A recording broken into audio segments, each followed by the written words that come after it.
Welcome to Sailing the Columbia Way. Today's topic is VHF radio usage to contact the Monroe Harbor Tender Service. So the first thing is we're going to think about what we're going to say before we call on the radio, making sure we know what we want them to know before we call. Next, we're going to make sure we're on the right channel. So for the Monroe Tender Service, we use channel 68 on the VHF, and they will be listening for us to call, and we will make sure nobody else is already talking first before we transmit. All right, so before we call on the radio, we want to make sure that we're going to be sheltered from the wind so that our voice will be heard clearly over the radio. So I'm going to turn my back to the wind now. And then we want to make sure we call 3 times of the name of the person that we're calling. In this case, that's the Monroe Tender Service. So I'll say Monroe Tender, Monroe Tender, Monroe Tender.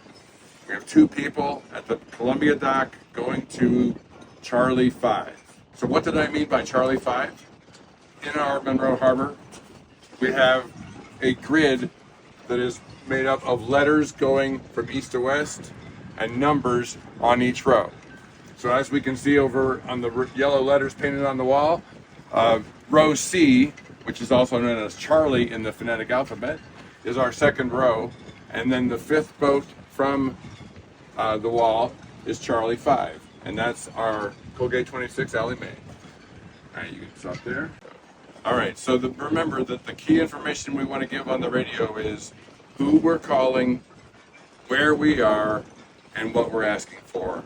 So in this case, it was Monroe Tender, Monroe Tender, Monroe Tender, 2 people at the Columbia dock going to Charlie 5.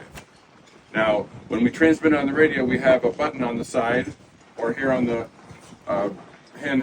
mounted radio, we have this button on the side, which is the push to transmit button, the PTT button. And so we want to make sure first that nobody's already talking on that channel, and then we'll push in while we talk, and then we'll let go while we listen. A little bit about radio etiquette. First, we want to make sure our transmissions are limited to the essential information only. We don't want to include any personal messages or any music or other noise that might take time off of the channel for others that are waiting to use it. Thank you for sailing with Columbia Sailing School.